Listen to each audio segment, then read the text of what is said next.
اس video کو دیکھنے سے پہلے ہمارے چینل ندائے اسلام کو سبسکرائب کرنا اور بیل آئیکن پر کلک کرنا نہ بھولیں تاکہ نئی آنے والی ویڈیو آپ کو بآسانی ملتی رہے۔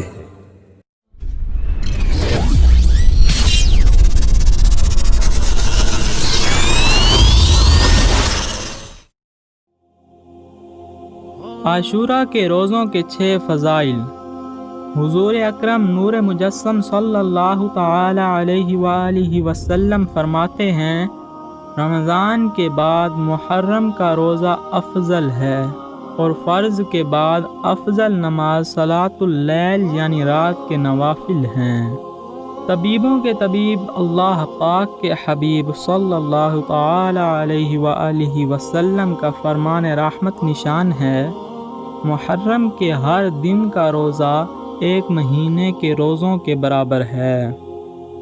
حضرت سیدنا عبداللہ ابن عباس رضی اللہ تعالی عنہما کا ارشاد گرامی ہے، رسول اللہ صلی اللہ تعالی علیہ وآلہ وسلم جب مدینہ المنورہ میں تشریف لائے، یہود کو عاشورے کے دن روزہ دار پایا تو ارشاد فرمایا، یہ کیا دن ہے کہ تم روزہ رکھتے ہو؟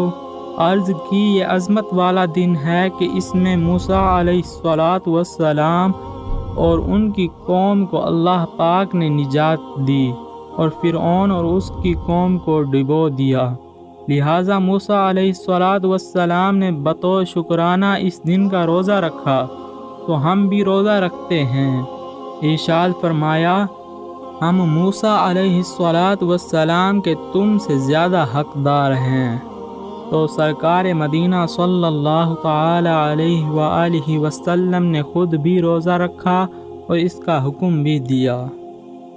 سیدنا عبداللہ ابن عباس رضی اللہ تعالی عنہما فرماتے ہیں، میں نے سلطان دو جہان صلی اللہ تعالی علیہ وآلہ وسلم کو کسی دن کے روزے کو اور دن پر فضیلت دے کر جستجو رغبت فرماتے نہ دیکھا مگر یہ کہ عاشوراء کا دن اور یہ کہ رمضان کا مہینہ۔ نبی رحمت شفیع امت صلی اللہ تعالی علیہ وآلہ وسلم نے ارشاد فرمایا، یوم عاشوراء کا روزہ رکھو اور اس میں یہودیوں کے مخالفت کرو، اس سے پہلے یا بعد میں بھی 1 دن کا روزہ رکھو۔ عاشوراء کا روزہ جب بھی رکھیں تو ساتھ ہی 9ویں یا 11ویں محرم الحرام کا روزہ بھی رکھ لینا بہتر ہے۔ اگر کسی نے صرف 10 محرم الحرام کا روزہ رکھا تب بھی جائز ہے۔ حضرت سیدنا ابو قتادہ رضی اللہ تعالی عنہ سے روایت ہے، رسول اللہ صلی اللہ تعالی علیہ وآلہ وسلم کا فرمان بخشش نشان ہے، مجھے اللہ پر گمان ہے کہ عاشورے کا روزہ 1 سال قبل کے گناہ مٹا دیتا ہے۔